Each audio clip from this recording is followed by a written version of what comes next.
5 seconds. That's all it took to unravel 20 years of careful lies. One small boy's innocent words, a glimpse of faded ink, and Sterling Stone Hawthorne's perfectly constructed world began to crumble. They didn't call him Stone for nothing. He had built his empire on being unshakable, unmovable, unbreakable. But now, sitting on a park bench with scattered papers at his feet and his heart thundering in his chest, the most powerful CEO in Manhattan felt like he was drowning all over again. "My dad has the same tattoo." The words echoed in his head, spoken moments ago by a child who couldn't possibly understand how he had just shattered a decades-old wall of secrets. He was on the Phoenix, too. The Phoenix. Even the name burned in Sterling's throat like swallowed fire. 20 years ago, he had buried that name along with his old identity, along with the idealistic young man who believed in saving the world instead of conquering it. 20 years since the storm that supposedly claimed his best friend's life, or so he had forced himself to believe. Sterling's fingers traced the compass tattoo on his wrist, usually hidden beneath expensive suits and even more expensive watches. The board meeting upstairs in Hawthorne International's 68th floor would be starting without him. The merger documents from Reed Industries lay scattered around the bench, billion-dollar papers turned into fallen leaves by a young boy's revelation. His phone buzzed again. McKenna Rhodes, his executive assistant, probably wondering why the infallible Stone Hawthorne was missing the most important meeting of the fiscal year. But none of it mattered, because somewhere in this sprawling city, River Westbrook was alive. River, his brother in everything but blood, the man he had searched for in every port for 3 years before ambition and guilt drove him to become someone else entirely. River was here, breathing the same city air, raising a son who had his eyes and his smile. "Finn!" a woman's voice called from across the park. "Time for school!" "Coming, Miss Hawthorne," the boy shouted back, scooping up his ball and running toward the gathering of children. Sterling's heart stopped for the second time that morning. Miss Hawthorne, Autumn, his sister, the last person who knew both his identities, who had refused to speak to him after he changed his name and turned his back on everything they once believed in. Now here she was, teaching the son of the man whose loss had driven them apart. The universe, it seemed, had finally tired of his carefully maintained lies. As he watched Finn disappear into the crowd of schoolchildren, Sterling realized that the compass tattoo they had all gotten on the Phoenix had finally served its purpose. After 20 years, it was pointing him home. He pulled out his phone, but instead of calling McKenna to apologize for missing the meeting, he opened his browser. His fingers hovered over the keys for a moment before typing, "River Westbrook, social worker, New York." The results loaded instantly, and there he was, older, wearing casual clothes instead of the rescue worker gear Sterling remembered, but unmistakably alive. The photo showed him standing in front of a community center in the Bronx, the same gentle smile now reflected in his son's face.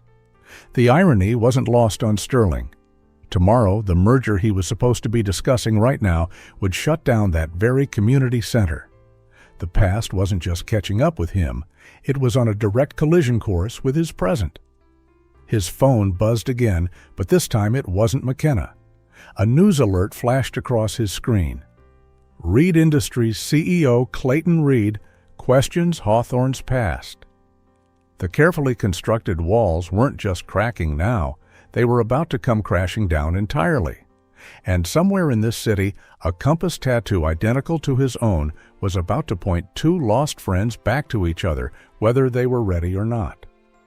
The memories hit Sterling like a tidal wave as he sat in his darkened office, the city lights below blurring into a constellation of artificial stars. The board meeting had gone on without him. McKenna had smoothly covered his absence with a story about an urgent investor call. But now, alone with his thoughts, he couldn't stop his mind from drifting back to that night 20 years ago when the Phoenix lived up to its name in the worst possible way. The humanitarian vessel had been their dream, his and River's. They had spent countless nights on deck planning how they would change the world, one rescue mission at a time. Dr. Schuyler Winters, their chief medical officer, used to tease them about their matching compass tattoos, calling them the True North Twins. The ink had been River's idea, a reminder that no matter how lost they got, they would always find their way back to what mattered. Then came the storm that changed everything. Sterling's computer screen glowed with River's current photo, the community center website showing a man whose eyes still held the same determination they had 2 decades ago. But now those eyes would be looking at closure notices thanks to the merger Sterling himself had orchestrated. The Bronx Revival Center was just one of many properties marked for urban renewal, corporate speak for demolition, and luxury development. His office door opened and McKenna Rhodes stepped in, her usual professional demeanor tinged with concern. "Sir, there's something you need to see." She placed a manila folder on his desk, the kind that usually contained routine paperwork. But nothing about this day was routine anymore. Inside were photographs, old ones, from the Phoenix. Clayton Reed's investigators had been busy. There was Sterling, still known as Stone Wallace back then, standing proud beside River Westbrook in their rescue gear, the compass tattoos clearly visible on both their wrists. The final photo showed newspaper headlines from 20 years ago: Humanitarian ship Phoenix, lost in storm, 2 crew members missing. "Clayton Reed has scheduled a press conference for tomorrow morning," McKenna said quietly. "He's going to reveal your original identity and your connection to the Phoenix disaster." Sterling's fingers traced the outline of his younger self in the photograph. "Did you know," he said, his voice distant, "that River was the one who spotted the fishing boat that night? Middle of the storm, waves higher than buildings, and he somehow saw this tiny light. Family of 4, stranded for days. We weren't supposed to attempt a rescue in those conditions." He paused, the weight of 2 decades pressing down on his shoulders. River went in himself, said the rescue basket wasn't lowering fast enough. The father was injured, the kids were terrified. The cable snapped. I watched him disappear into that wall of water, McKenna. We searched for 3 days before the authorities called it off. "But he survived," McKenna said softly. "He survived. And I turned into this." Sterling gestured at his office, the awards, the trappings of corporate success. "Changed my name, buried the past, built an empire, and now I'm about to destroy the very thing he's built." His phone buzzed with a text from an unknown number. His blood froze as he read it. The compass still points north, Stone. S.W. Schuyler Winters. After all these years, the Phoenix's doctor was reaching out. She must have seen Finn in the park, made the connection. Schuyler had always been the smartest of them all. She would have kept tabs on both men, watching their separate lives unfold from a distance.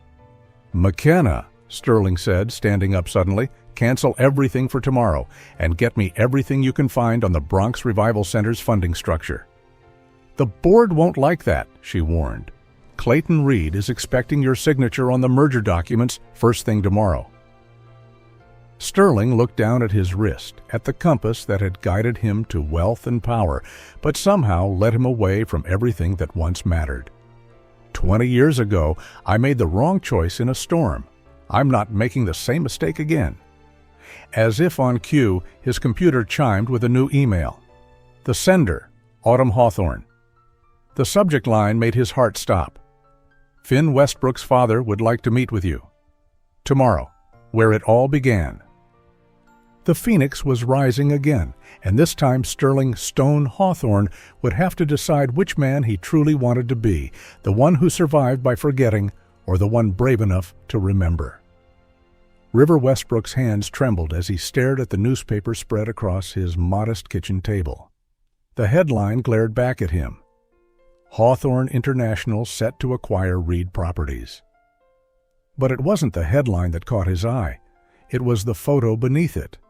Sterling Stone Hawthorne, Manhattan's ruthless corporate titan, staring confidently at the camera.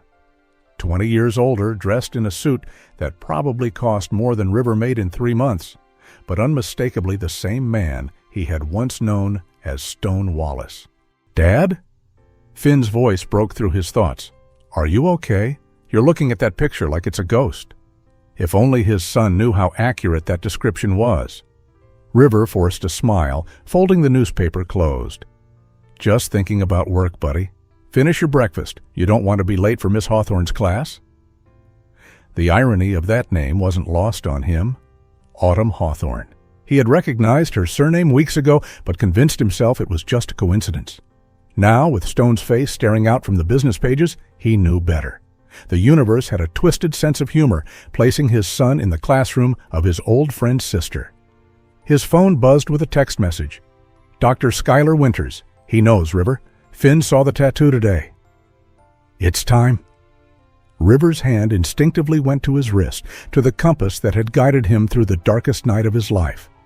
The storm that had separated him from the Phoenix hadn't killed him, but it had changed him forever. 3 days swimming through mountainous waves, clinging to debris, keeping that injured father and his family alive through sheer willpower. When they were finally rescued by a passing cargo ship, he learned that the Phoenix had already moved on, that he had been declared lost at sea. He could have reached out then, could have let them know he survived. But something stopped him. The news reports about the Phoenix's miraculous transformation into a corporate empire, about Stone Wallace becoming Sterling Hawthorne, about the man who had once sworn to save the world now conquering it instead. Dad? Finn was watching him with those perceptive eyes that sometimes saw too much. "I met someone today, in the park. He had the same tattoo as you." River's coffee cup froze halfway to his lips. "Did you talk to him?" "Yeah, he was really nice, but kind of sad, like those pictures you have from the Phoenix where everyone's smiling but their eyes aren't happy." Finn gathered his backpack, then paused. "He dropped his papers when I mentioned you. I think he knew you, Dad." Through the apartment window, River could see the Bronx Revival Center where he worked, its worn brick facade standing defiant among the surrounding buildings. The notice had arrived yesterday. The center would be redeveloped as part of a major corporate acquisition. He hadn't understood then why the universe would take away the place he'd rebuilt his life around. Now it all made horrible sense. His phone buzzed again. This time, it was an email from Autumn Hawthorne.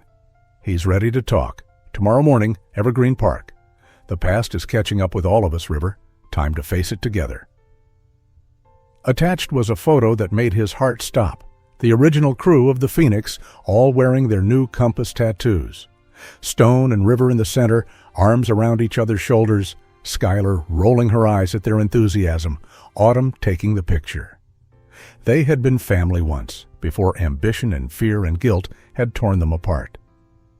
The sound of a helicopter drew his attention back to the window. A sleek corporate aircraft was landing on the Hawthorne International Building's helipad, its logo catching the morning sun. 20 years ago, he had saved a family from drowning while Stone Wallace watched helplessly from above. Now, Stone had become Sterling Hawthorne, and he was about to wash away another kind of home. "Ready for school, Dad?" Finn asked, jolting River back to the present. River looked at his son, then at the compass on his wrist.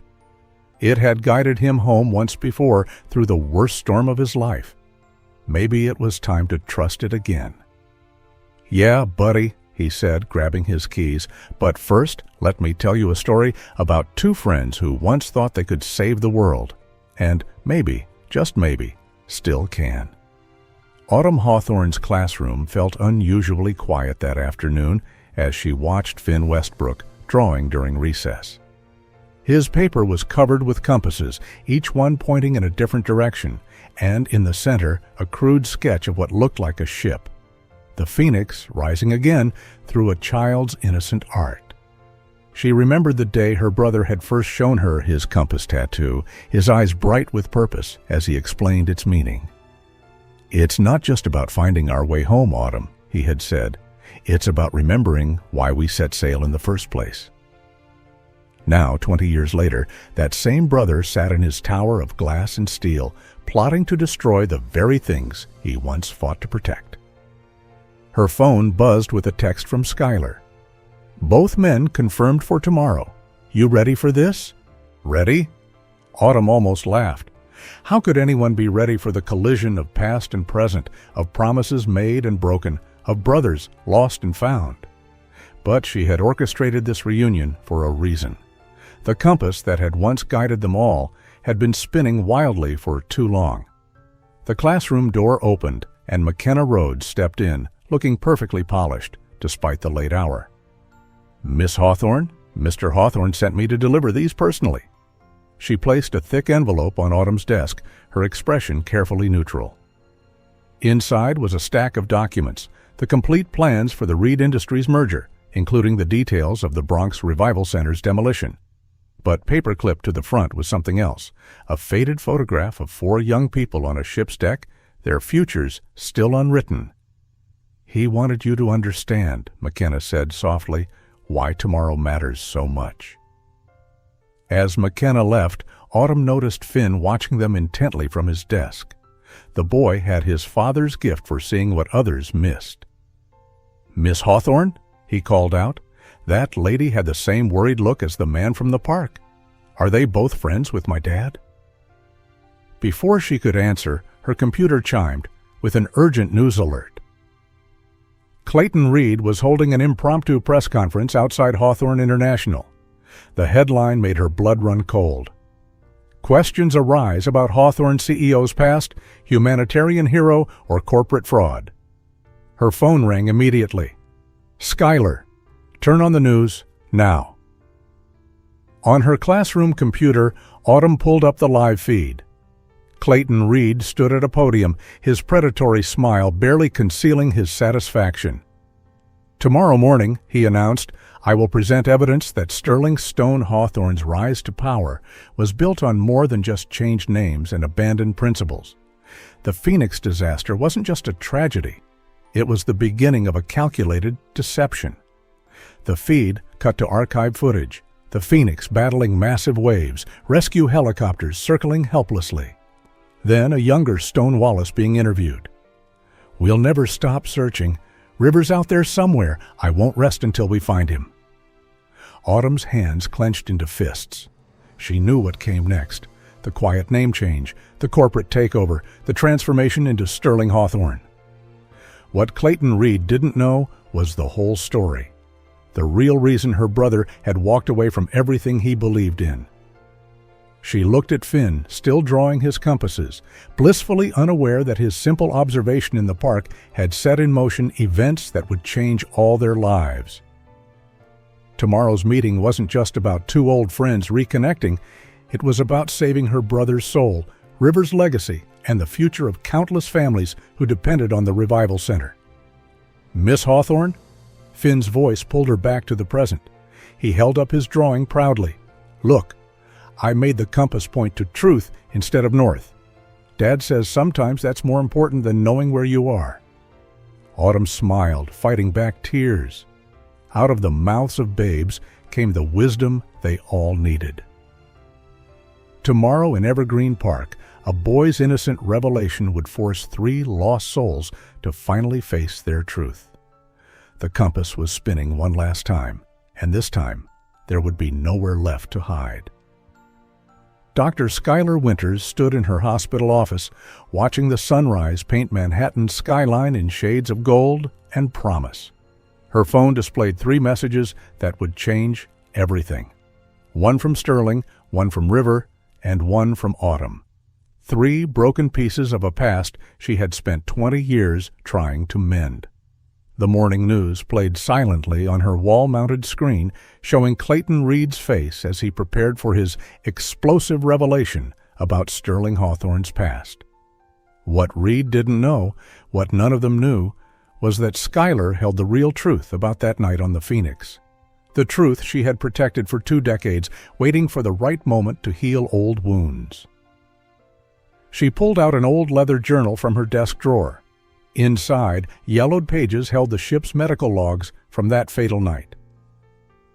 The official report said River Westbrook had been lost trying to save a stranded family. But the truth was far more complex. Sterling hadn't abandoned his friend. He had followed orders that saved 30 other lives, orders that River himself had given before diving into those mountainous waves. Her office door opened and a nurse entered with an urgent message. "Dr. Winters? There's someone here to see you. Says it's about the Phoenix." McKenna Rhodes stood in the doorway, her professional composure slightly cracked. "Dr. Winters, Mr. Hawthorne needs your help. The board is meeting in an hour to vote on his removal, and Clayton Reed has documents medical records from the Phoenix that don't match the official report." Schuyler's heart raced. "Falsified records?" "No," McKenna said quietly. "The real ones. The ones that show Sterling chose to save the ship over searching for River. Reed's painting him as a coward who let his best friend die to advance his career." The irony made Schuyler's chest ache. For 20 years, Sterling had carried the guilt of following River's last order. "Save them all, Stone. That's what we promised." He had turned himself into Sterling Hawthorne, built an empire of corporate power, all while believing he had failed his friend. And now that same guilt was about to destroy him. Her phone buzzed again. A message from Finn's school nurse. The boy had fallen during recess, a minor scrape that needed attention. But it wasn't the injury that caught her eye. It was the drawing that fell from his pocket. A perfect replica of the Phoenix's compass, but with words written around its edges in a child's careful hand. Sometimes the bravest thing is letting go. Schuyler gathered her files, the real medical records, and 20 years of carefully preserved truth. "Tell Sterling to delay the board meeting," she told McKenna. "There's something he needs to see first. Tell him to meet me at the Revival Center." As McKenna left, Schuyler looked once more at the journal entry from that night.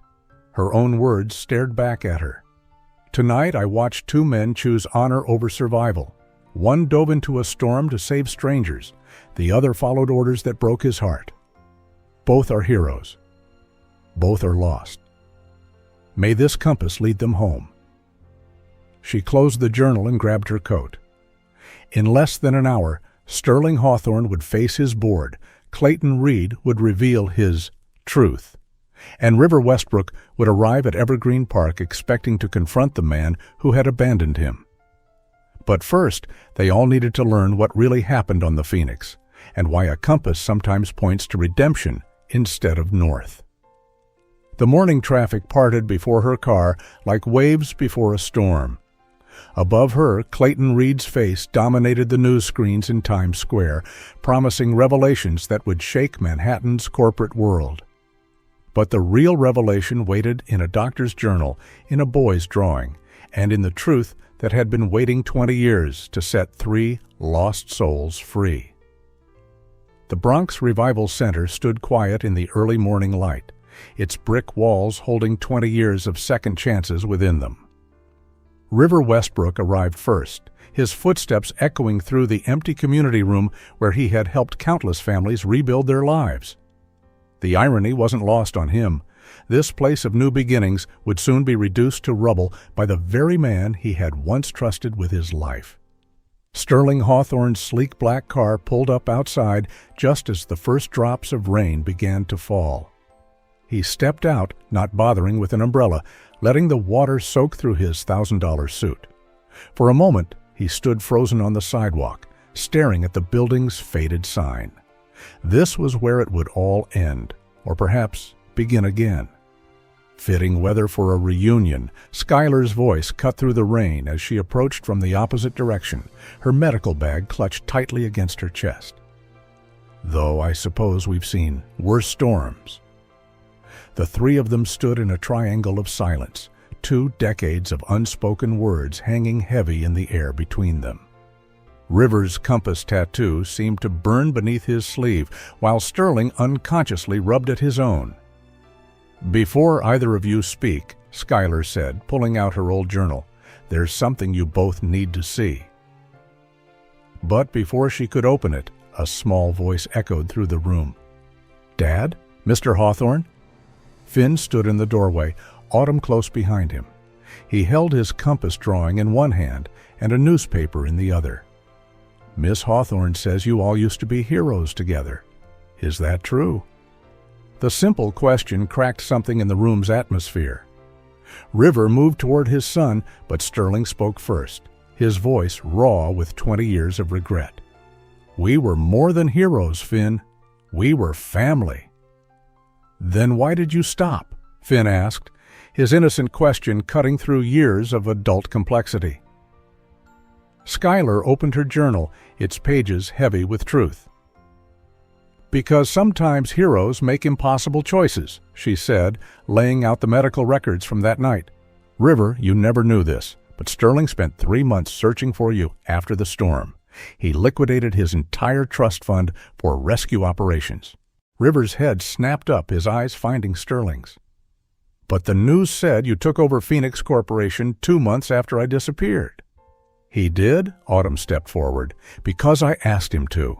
Show them, Skylar. Show them what really happened to the money." The journal pages revealed the truth documentation of how Sterling had transformed the Phoenix from a single rescue ship into a global humanitarian corporation, using its profits to fund search and rescue operations across the Pacific. But with each passing month of failure, the guilt had eaten away at him until Sterling Stone Hawthorne emerged from the ashes of Stone Wallace. "I thought I'd failed you," Sterling whispered, his corporate mask crumbling. "Every success, every acquisition, every bit of power, it was all meant to build something big enough to find you. And somewhere along the way, I became everything we once fought against." "And I hid from you," River admitted, his voice thick with emotion. "When I saw the news about Phoenix Corporation's transformation, I convinced myself you had abandoned our mission. It was easier than facing the truth that I'd left you with an impossible choice that night." Finn moved to stand between them, looking up at their matching tattoos. "My teacher says a compass doesn't just tell you where to go," he said softly. "It helps you remember where you've been." A commotion outside drew their attention. Clayton Reed was approaching the building, flanked by reporters and board members. He carried a folder of his own, his weapon of destruction against Sterling Hawthorne's empire. But Sterling wasn't looking at Reed. He was looking at the Revival Center's walls, at the photos of lives changed, at River's quiet work, continuing their shared mission in a different way. His phone buzzed with messages about the emergency board meeting, about the merger, about his empire crumbling. "I know that look," River said suddenly. "You've got a plan." For the first time in 20 years, Sterling Stone Hawthorne smiled like Stone Wallace. "Remember what we used to say on the Phoenix? Sometimes you have to lose your way." "To find your true north," River finished, a ghost of their old brotherhood flickering between them. Outside, the storm grew stronger, but inside the Revival Center, 2 compasses finally pointed in the same direction. Clayton Reed burst into the Revival Center like a storm front, his perfectly tailored suit doing little to hide the predatory gleam in his eyes.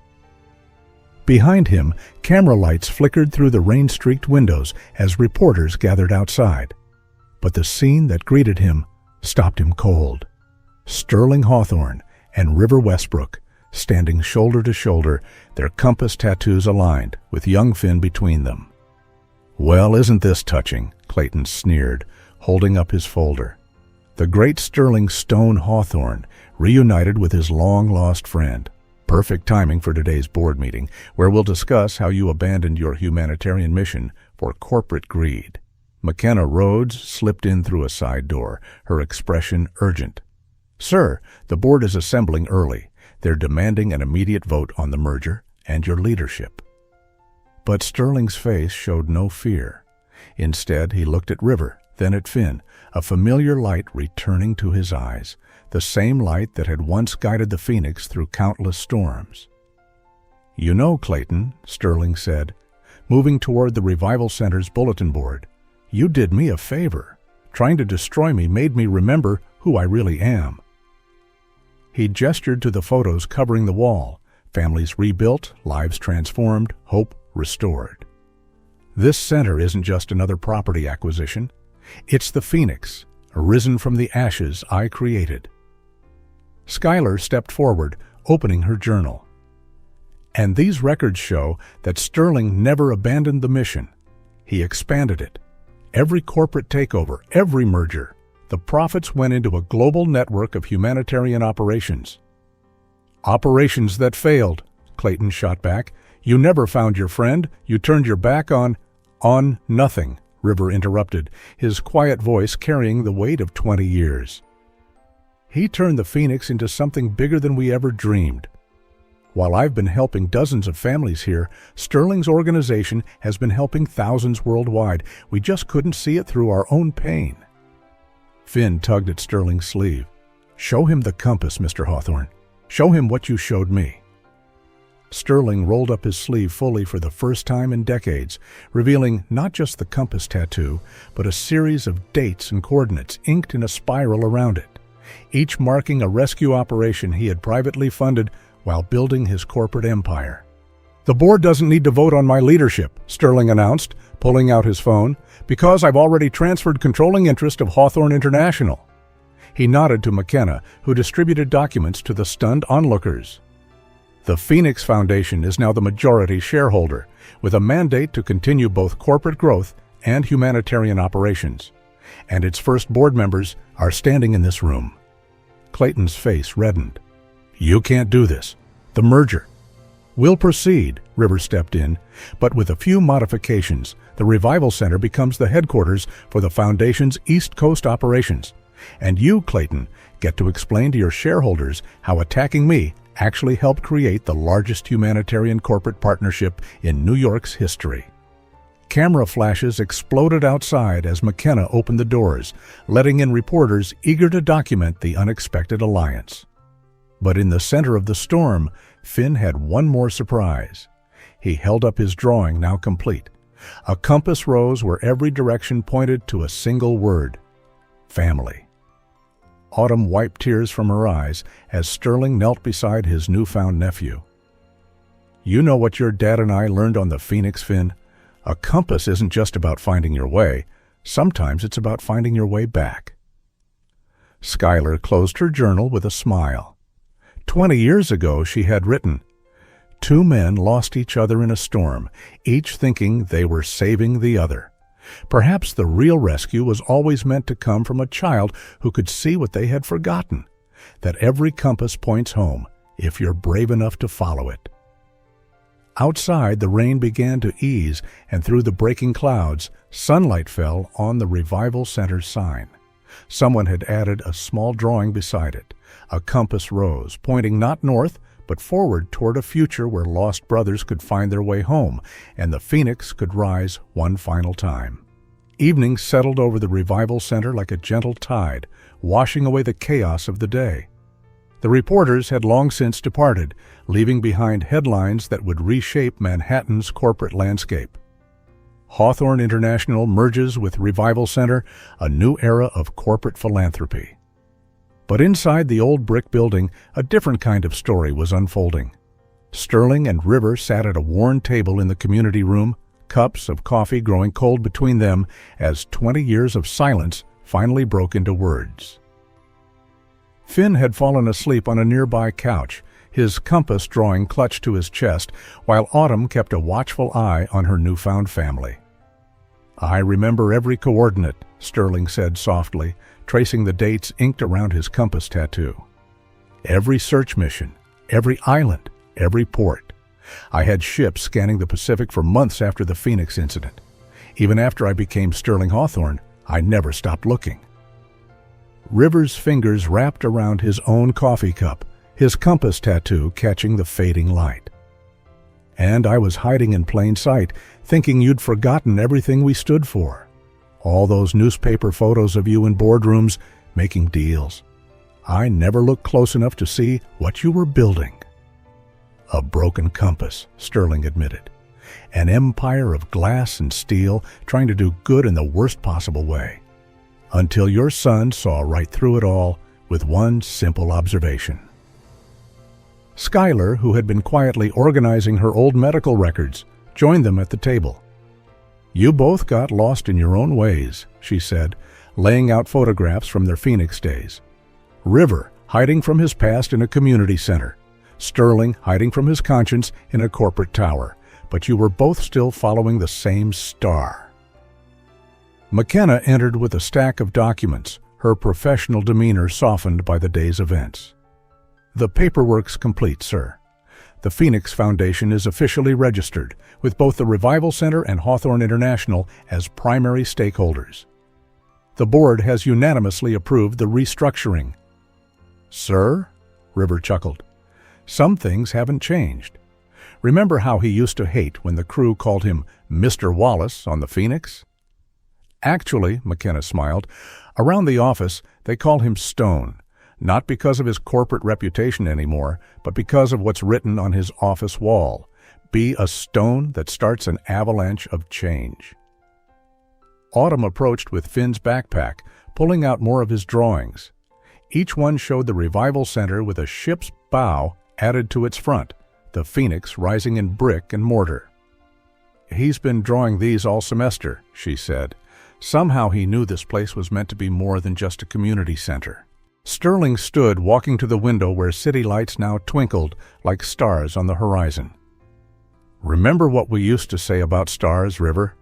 How they're really ancient light, finally reaching us after years of travel." "Some truth takes 20 years to reach its shore," River replied, standing beside his friend. "Some compasses take a lifetime to point home." Finn stirred on the couch, blinking sleepily. "Dad, did you tell Mr. Hawthorne about the boat yet?" River grinned, a flash of his younger self breaking through. "I was saving that for tomorrow, buddy." He turned to Sterling. "The center has this program. We take kids out on the harbor, teach them about navigation, about finding their way. The boat's old, barely seaworthy, but—" "Not anymore," Sterling interrupted, pulling out his phone and showing them the screen. On it was a design for a new vessel, sleek and modern, but with familiar lines. Across its bow, a name waited to be painted: Phoenix Rising. "The Foundation's first project," he explained. "A floating classroom, rescue training facility, and reminder that sometimes the best way forward is to remember where you started." Skylar opened her journal one last time, adding a final entry. "Tonight, 2 compasses finally pointed true north, guided by a child's wisdom and 20 years of light, finally reaching its shore." The Phoenix rises not in flames this time, but in the quiet revelation that home isn't a place or a bearing on a map. It's the moment when lost souls find their way back to each other. Outside, a shooting star traced a path across the Manhattan sky, its ancient light witnessing the moment when past and present finally found their peace, and a boy's simple question began healing 2 decades of storms. 3 months later, dawn broke over the Hudson River as the newly christened Phoenix Rising prepared for its maiden voyage.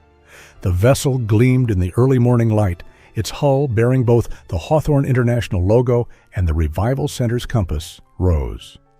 On the dock, Finn bounced excitedly between his father and his uncle, wearing a captain's hat that was slightly too big for his head.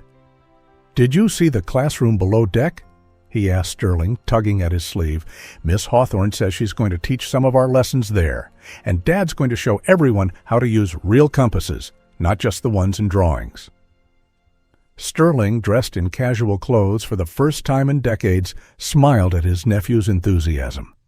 The past 3 months had transformed more than just the Revival Center. His corner office now housed the Phoenix Foundation's headquarters, its walls covered with maps marking humanitarian missions instead of stock prices. Clayton Reed had become an unlikely ally, his business acumen proving valuable in balancing corporate responsibility with charitable work. "Remember when we thought we needed a whole ship to change the world?" River asked, adjusting Finn's hat. "Turns out all we needed was a boy with a keen eye for tattoos." McKenna approached with a tablet displaying the morning's headlines. Phoenix Foundation launches Revolutionary Youth Program.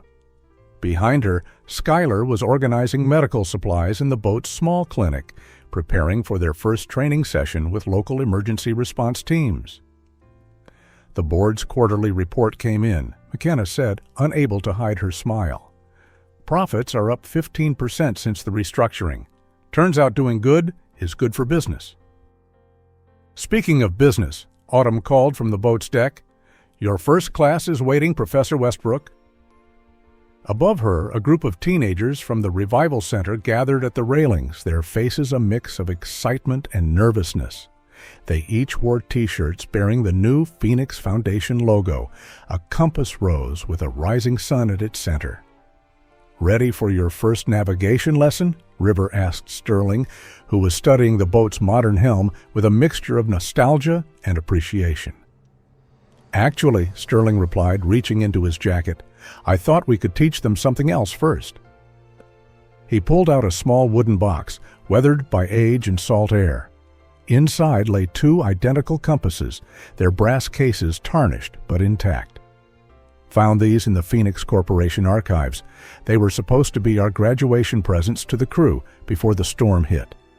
Skylar joined them, recognition flickering in her eyes. "You kept them all these years?" "A reminder of the way home," Sterling said quietly, "even when I thought I'd lost it forever." Finn peered into the box, then looked up at his father and uncle's matching tattoos. "Are you going to give them to your new students?" River and Sterling exchanged glances, 2 decades of loss and redemption passing between them in a silent moment of understanding. "No, buddy," River said, picking up one compass while Sterling took the other. "These belong to the next generation of the Phoenix family." He pressed the compass into Finn's hands. "For when you're ready to find your own way." Sterling held out the second compass to Autumn. "And for the teacher who never lost faith in second chances." Above them, seabirds wheeled against the brightening sky as students began filing into the classroom below deck.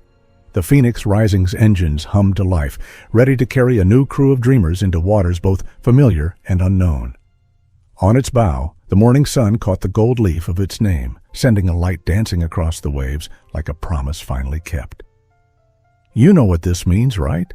Finn asked, carefully placing his compass in his pocket. "Now we're all pointing the same way." Sterling looked at his brother in all but blood, at the sister who had helped guide them home, at the boy who had shattered his walls with a simple question, and at the vessel that carried their shared dreams into a new dawn. "No, Finn," he said softly. "Now we're all pointing toward home." 1 year later, the Revival Center's annual gala transformed the old brick building into a celebration of second chances. Photos lined the walls, the Phoenix Rising's maiden voyage, students learning navigation, River and Sterling teaching side by side, and at the center, a framed newspaper clipping. "A Compass Home, How a Child's Question Changed Manhattan's Corporate Landscape." Finn stood at a podium that had been carefully adjusted to his height, his father's compass hanging from his neck as he addressed the gathered crowd of corporate executives, community members, and Phoenix Foundation students. "My dad used to tell me stories about a ship called the Phoenix," he began, his voice clear and confident. "He said it was magical because it helped people find their way home.